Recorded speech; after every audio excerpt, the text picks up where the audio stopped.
Junior, buenos días. ¿Cómo está Buen todo? día, Carlos. Buen día a la audiencia de la revista 110.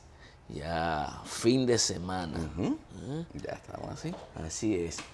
Carlos, tú sabes que el candidato del PRM, además el candidato de Alianza País y el candidato de la Fuerza Nacional Progresista y del Polo Soberano, Luis Abinader, Pelegrín Castillo y Guillermo Moreno, se han referido a la respuesta que dio a los medios de comunicación en su encuentro el pasado martes que tuvo el presidente de la República con directores de medios de comunicación, sobre todo la prensa escrita, de que la ley no lo obliga a tomar una licencia.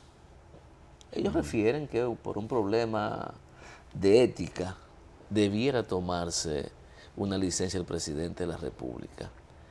Yo digo, mientras la oposición, las organizaciones políticas, las organizaciones sociales, en su conjunto, sigamos viendo el país coyunturalmente y a corto plazo, es decir, en cada coyuntura electoral, vamos a estar en la misma situación.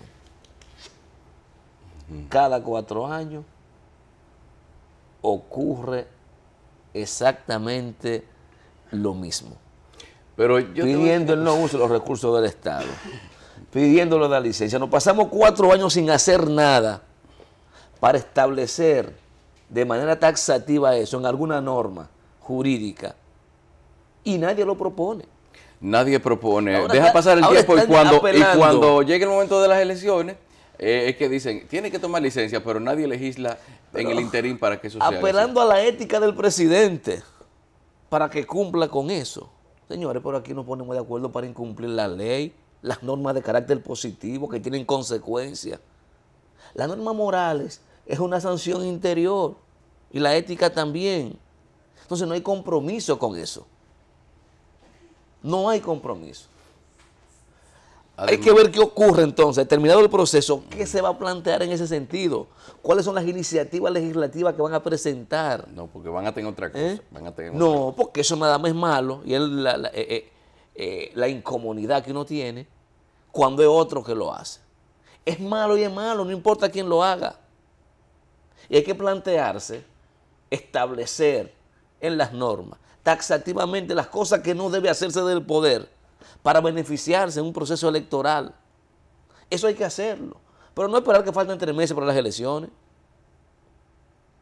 Y cuando fuimos capaces de modificar la Constitución y somos capaces de votar no sé cuántas leyes y no hay una sola iniciativa, más allá de la ley de partido, imagino que va a establecer eso, pero puntualmente, ¿cuáles son las iniciativas que ha hecho la oposición para que eso se regule?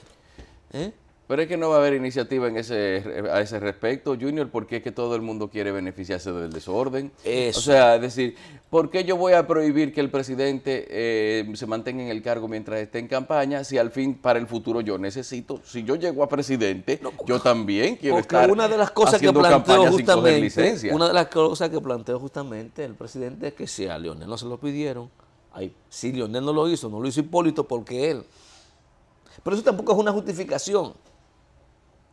Lógico, no es una justificación partiendo de que el presidente dijo en algún momento que iba a corregir lo que estaba mal, que iba a hacer lo que nunca se ha hecho. En definitiva, eso fue un buen discurso, pero ha sido una plática de gelatina en la práctica.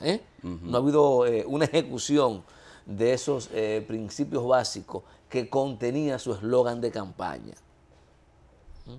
Y está repitiendo lo mismo que han hecho todos los otros. Y como excusa tiene que los otros lo hicieron.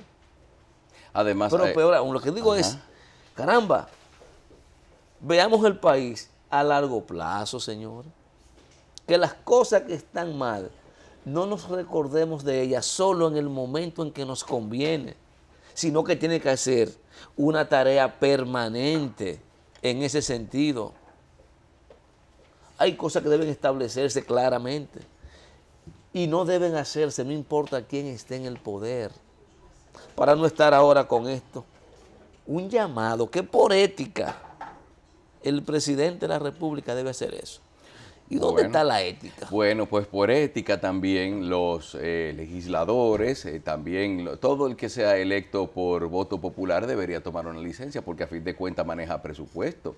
¿Por qué no le piden también licencia a los alcaldes, a los senadores, a los diputados, que son gente que maneja recursos y que también obviamente que los utilizan para la campaña?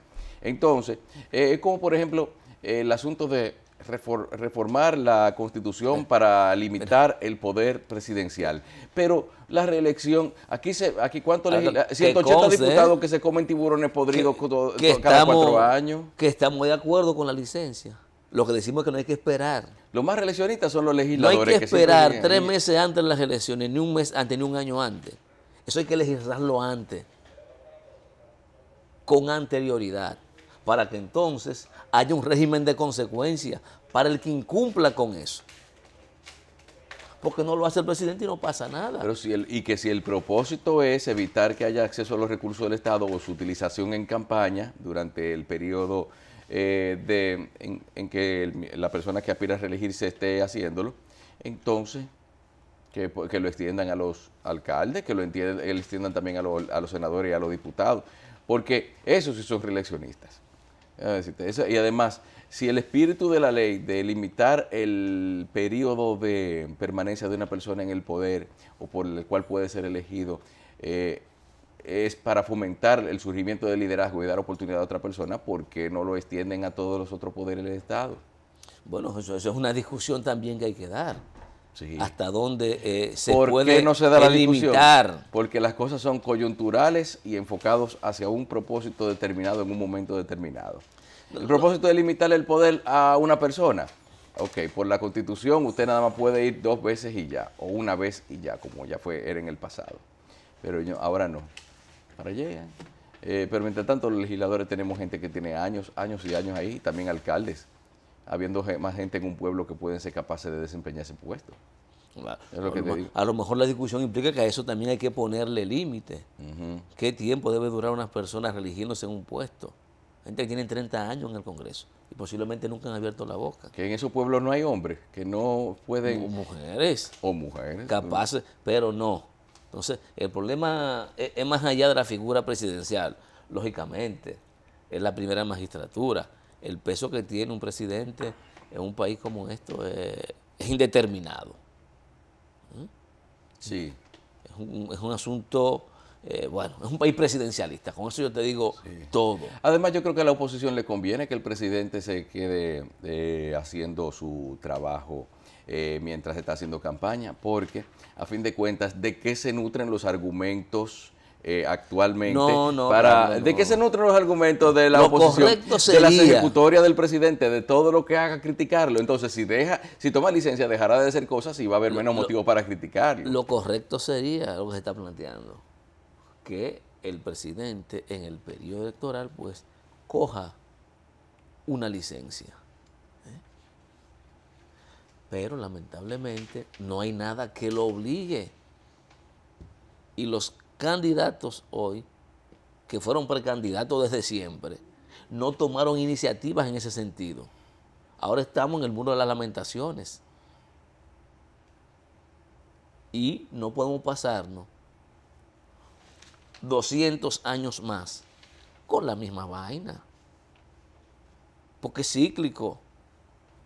O efectivamente nos ponemos de acuerdo para establecerlo claramente en la norma o dejemos esa vaina así. Pero cada 4 años no podemos estar en esto. Y solo reclamándolo cuando estamos en la oposición. Cuando estamos en el poder nos olvidamos de eso. Claro. Entonces no es malo nada. O solamente es malo cuando el otro lo hace. A eso es que me opongo. A que sigamos ese camino. Y una lógica irracional que deviene en oportunismo puro de todo lo que lo practican. Porque si el PLD estuviera hoy en la oposición, estuviera reclamando lo mismo. Porque no hay sinceridad. Lo que hay es intereses particulares en función de una coyuntura política determinada. Por eso te decía que no podemos seguir viendo el país a corto plazo, ni de manera coyuntural. Hay que ver un poquito más allá. para que podamos superar todo este conjunto de situaciones que lamentablemente están presentes en la actividad política e institucional de la República Dominicana. Y por eso cuando uno habla de los países que han avanzado es porque se han fortalecido institucionalmente, porque prevén, legislan hacia el futuro y posiblemente no toman la decisión a partir de un momento coyuntural, sino a partir de una visión estratégica, no táctica, que es lo que nos falta a nosotros. Definir cuestiones a largo plazo, macro, no como producto de la iniciativa táctica, producto del debate político electoral en un momento, sino que trascienda eso, que tienda a fortalecer institucionalmente las cosas que queremos que funcionen. Pero mientras tanto, eso no va a quedar más que ahí. No, claro. Guillermo Moreno con buenas intenciones de que eso ocurra, Luis Abinader también, y el amigo Pelegrín Castillo. Claro, son los que están planteando eso. Que yo no sé si cuando Leonel era candidato y él lo apoyaba, también planteó lo mismo, no recuerdo. Y si Pelegrín hubiese sido u otro integrante de otra organización aliada, si se hubieran mantenido dentro de la alianza, si se hubieran mantenido en su posición en el caso de Pelegrín como ministro de Energía y no hablan del tema. No habla del tema. Iba a tomar licencia como ministro de Energía para hacer campaña. Pero si no están obligados a eso. No, porque todo depende de la posición de que se digan las cosas. Entonces, eso es lo malo que tenemos nosotros en la República Dominicana. Junior, una pregunta y en otro tema ya. ¿Tú has visto alguna vez que un asesor resuelve un problema grande en un gobierno? Dicen que los asesores son botellas. Dicen que los asesores son botellas. Dicen. Mira, los asesores, a veces me da la impresión de que cuando nombran a una gente, salarios no hacen que cuando nada. a alguien lo nombran asesor, bueno, tú sabes que hay gente que pasa de ser ministro o director general en una institución gubernamental y lo que hacen es que lo nombran asesor como para que no se quede fuera. Casi todos los jefes policiales terminan siendo asesor presidencial. Para que no digan que al asesor en un gobierno se le nombra para que no digan que lo desconsideraron. Es decir, para no decir lo dejaron sin, para que no aparezca uno diciendo lo dejaron sin nada. ¿Eso es un premio de consolación? Mira, el asesor es como el pasajero que se monta en una guagua de 30 asientos, de los cuales una parte son plegables. Dicen, ay, cabe más gente. Llegan, abren el asientico, le sacan el espaldar, ahí va usted. El asiento del medio. El asiento del medio, la guaguita en la que se viajaban antes para los pueblos, la guaguita de 30 pasajeros. Entonces, al doctor Leonel Fernández parece ser que lo sentaron en el asientico plegable dentro de la campaña de Danilo Medina. ¿Por qué? Pero lo nombraron asesor y dime tú, por eso vuelve la pregunta, ¿un asesor ha decidido algo importante en este país en algún momento? Él no es parte del equipo de campaña. Es parte porque es asesor, pero ¿de qué sirve un asesor? Cuando ya los matatanes están ahí. Bichara, Francisco Javier, ¿y cuál es el otro? Y Gonzalo. Entonces, asesor, eso es, estése por ahí, si tenemos que consultarle algo, le consultamos. Bueno, a lo mejor él no quiso asumir ninguna función porque el que ha dirigido las últimas campañas del PLD ha sido Francisco Javier y parece que ha sido exitoso. Sí. Ha ganado en todo, entonces no había por qué tocarlo. Claro.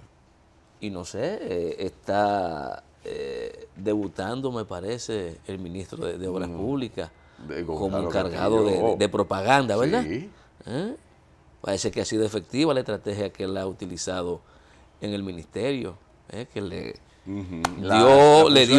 dio el aval para lograr entonces ser el estratega en ese sentido del presidente de la República. No, pero como él es de Obras Públicas y Comunicaciones, entonces ya él conoce bien por dónde son las rutas por donde llegan más rápido todas las cosas a los lugares donde tienen que llegar. No, pero por eso no, porque tenemos entonces ya haciendo analogías. Ya. Así, ahí. Pero el caso es que yo digo... Y estuvo el doctor Fernández en la presentación de ese equipo ya. Yo no me di cuenta si estaba ahí, pero no sé. Pero no hay pero foto. Lo que pasa es lo que comentaba yo antes de que fuéramos al aire con este tema, que parece que fue ayer, como te digo, cuando nosotros veíamos que el papel era inverso, que el doctor Fernández era el candidato presidencial y se aseguraba que el presidente Medina estuviera siempre a su lado, como destacando lo que era su figura como jefe de campaña. Uno se pone a ver cómo son las cosas y uno se dice, oye, ¿cuánto han cambiado las cosas? Porque realmente antes, cuando había como entre dos personas que hubo un equipo tan compacto de trabajo y de tanta integración, ahora mismo se nota se evidencia inclusive con una decisión como esta, el distanciamiento entre ambas partes.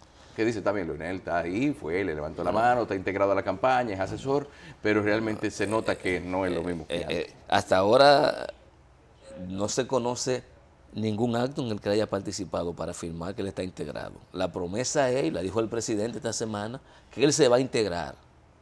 Esa es la promesa. Y posiblemente haya toda una estrategia para comprometerlo públicamente, en ese sentido. Yo te dije que la respuesta del presidente va en esa dirección. Si él no tenía intención, después que el presidente públicamente dice, él se va a integrar, tendrá que reaccionar de alguna manera.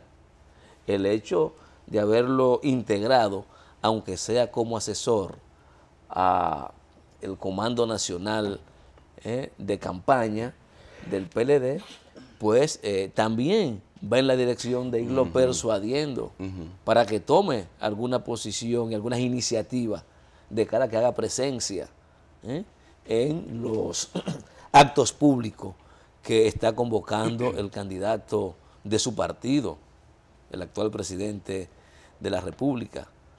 Yo te decía si estaba presente, porque una forma de tú medir el compromiso es si la persona asiste a la convocatoria. Digo, si está en el país, porque hay que recordar que el presidente del PLD pasa mucho tiempo fuera del país y casi nunca coinciden las actividades que convoca el partido con su permanencia acá.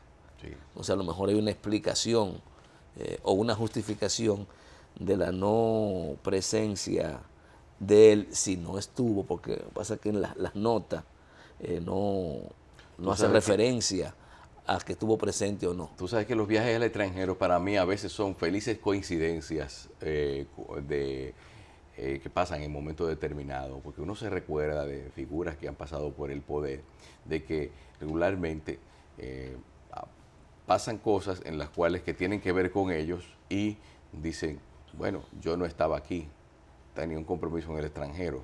Recordemos también, por ejemplo, que la proclamación del presidente Medina incluso fue postergada en una ocasión para coincidir en agenda con la permanencia del doctor Fernández aquí en el país. Aunque la noticia fue la presentación de su comando, digamos, de campaña de Danilo Medina, el presidente también aprovechó para informar lo cómodo que está en su candidatura y lo tranquilo que dice sentirse él, porque según sus evaluaciones, él tiene un 61% de posibilidad de ganar las elecciones contra un 32% que le da a Luis Abinader. Lo que pasa es que esa tranquilidad que presenta el presidente y que dice tiene, parece que no es la misma que tiene su partido. Te digo esto por la reacción que hubo a la famosa encuesta del Grupo Gallup, que armó todo un revuelo al interior de esa organización. Parece que una cosa es la apreciación que tiene el presidente de que está cómodo, y otra, la que tienen importantes dirigentes y equipos de estrategas del PLD que reaccionaron de una forma inusual a una encuesta que lo dio arriba. Ahora, no con el porcentaje que han dicho ellos que tienen, de 65, 61, sino que le dio un 52% prácticamente. Y hubo una reacción muy fuerte de parte del partido al punto que emplazó a la firma encuestadora a que esclarezca la situación. Y yo no sé si... No es la tranquilidad del 2000, ¿verdad que no? Cuando era candidato, tranquilo, con Danilo. ¿Ustedes recuerdan esa...? No, pero ¿tú crees que el presidente Medina le preocupa mucho la situación de... O sea, él Quizás, aunque se tenga la concepción de que las aspiraciones a Luis Abinader no representen un peligro real para ganar las elecciones, de todas maneras él alerta a su gente a que no lo tome así, sino que que hay que trabajar por la victoria electoral también. O sea, no es que él insiste de que por más cómodo que esté en las posiciones, en las encuestas, no se debe dejar de hacer el trabajo. Eso es lo que pasa. Bueno, ciertamente es un llamado también a su militancia para que se fajen, porque las elecciones se ganan el 15 de mayo. Esa es la encuesta real. Aunque yo sigo observando que los porcentajes siguen siendo altos. Estamos hablando que entre esas dos candidaturas están concentrando actualmente, según la apreciación del presidente, el 93% del electorado de la República Dominicana. Entonces, yo no estoy convencido de que las cosas anden así. Porque es que es un proceso electoral muy especial el que estamos viviendo en el país. Pero ellos tienen sus números. Lo propio tiene Luis, lo propio tiene la Fuerza Nacional Progresista y las demás organizaciones. Y son tan diferentes las expectativas de cada grupo. Entonces, ¿qué está pasando? Porque aparte del interés que pueda tener una organización de presentarse como que tiene una ventaja aplastante, hay una realidad social y una realidad política que se expresa. Y lo que yo te he dicho en algunas ocasiones, en los últimos procesos electorales es la primera vez que varias organizaciones albergan la esperanza de que puede haber una segunda vuelta electoral. Y eso yo no creo que sea solo parte del deseo. Tiene que estar sustentado. Tiene que estar sustentado en la realidad política. Pero también puede ser un error, como dice el doctor así.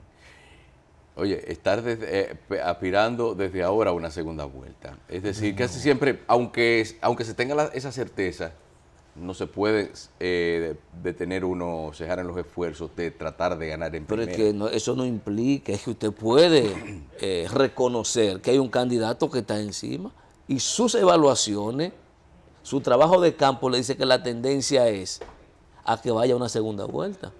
Porque eso no es estar equivocado. O sea, es una posibilidad que existe.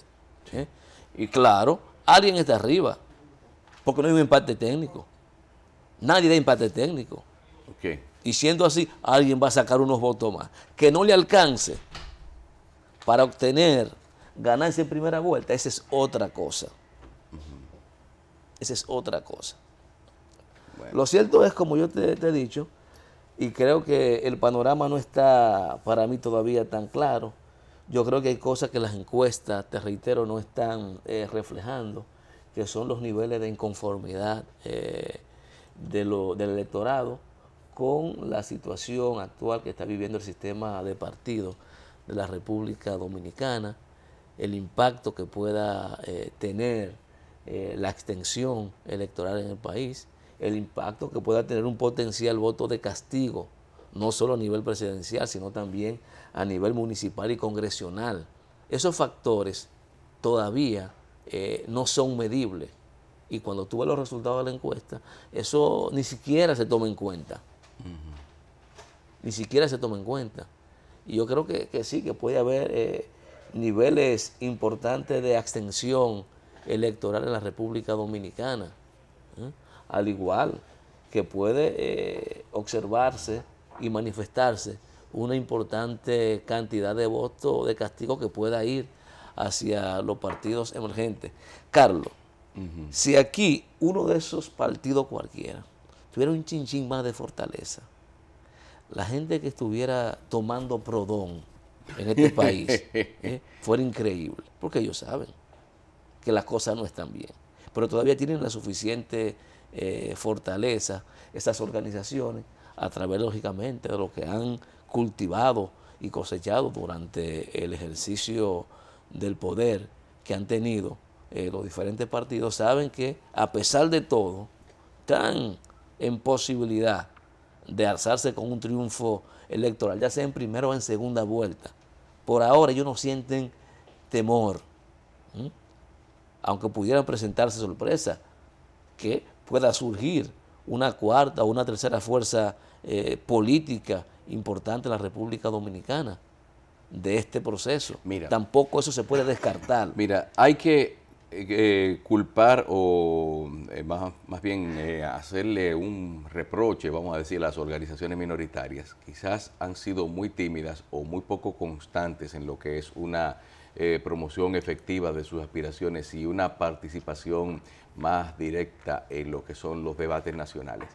Hemos visto, tú recuerdas la campaña de Ramón Almanzar para el año 2000, de cómo él obtuvo, fue una cuarta fuerza bien definida, una cantidad de votos impresionante que sacó para lo que era el tiempo de fundado que tenía ese partido Nueva Alternativa, que llevaba a Ramón Almanzar como candidato presidencial. Pero él tenía una presencia constante, todas las semanas, a una hora determinada. Aquí estaban convocados los medios para decir algo, para fijar una posición con respecto a eso. Le ha faltado mucho eso a Moreno, le ha faltado a Minú, le ha faltado a otras personas. Y quizás no se han ido abriendo el espacio necesario para, o sea, ni han aprovechado efectivamente lo que es la posibilidad de manifestarse a través de medios de comunicación, de hacer una presencia efectiva, que la gente vaya viendo que están ahí y que son una alternativa y que por lo menos sepan que no es un asunto que tenga un aspecto de ser algo coyuntural, sino que es algo que está en constante crecimiento. Han fallado en esa parte, deberían tener una especie de monitoreo, vamos a decir, de todas las cosas que van pasando y de todos los temas que están en la actualidad. Inmediatamente fijar una posición y distribuirla a los medios. Porque aparte de todas las dificultades que puede tener un movimiento como esto para crecer en la República Dominicana, no todo es dinero. También ven el país a corto plazo. Pasan las elecciones, ¿qué se quedan haciendo? ¿Tú quieres una muestra de eso? ¿Cuál es el candidato o la candidata alcaldesa de Alianza País en el Distrito Nacional? ¿Cuál es? No sé. Yo creo que ni tiene todavía. Entonces, una organización de este tipo no puede esperar 3 meses antes de las elecciones para presentar, por ejemplo, una candidatura de esa naturaleza. Tiene que trabajar eso. Debieron definir sus candidatos hace un año. Debieron definirlo y empezar a trabajar en esa dirección para ir construyendo los liderazgos necesarios. Pero así no se puede. Así no se puede. Construir alternativas es difícil. Y sobre todo en un país donde, reitero, los sectores conservadores van a tener 200 años dirigiendo. Y parece que todo le queda bien, porque tiene la capacidad de reciclarse.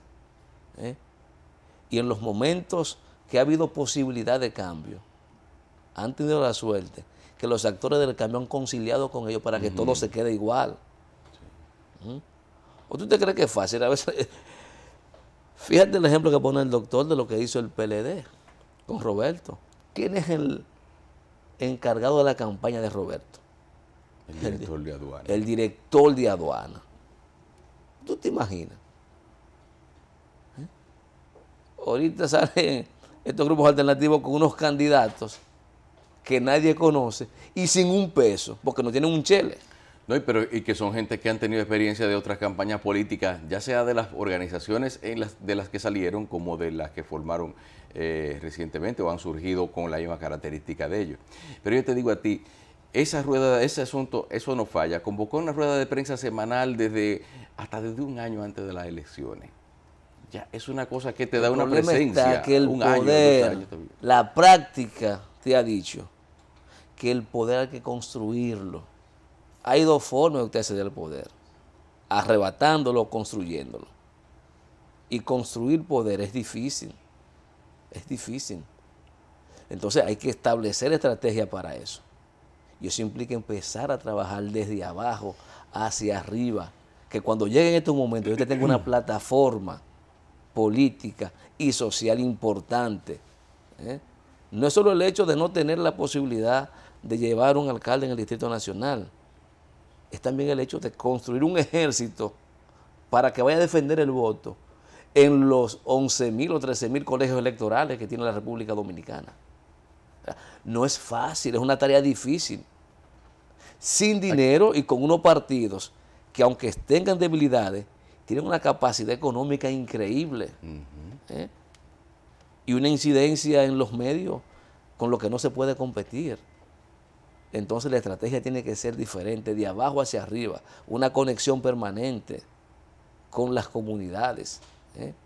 Una asociatividad entre esos dirigentes sociales que la gente reconoce con mucha calidad moral, pero que solamente son capaces de exigir aumento salarial y que les resuelvan un problema de calle, pero no lo ven como potenciales, no lo ve como potenciales dirigentes políticos capaces de aportar las soluciones a los problemas que ellos exigen en ese momento que se resuelvan. No, porque los otros políticos lo acostumbraron a que con billete que hay que resolver el asunto. Vamos a una pausa, ya por aquí está Félix de Sena con las deportivas.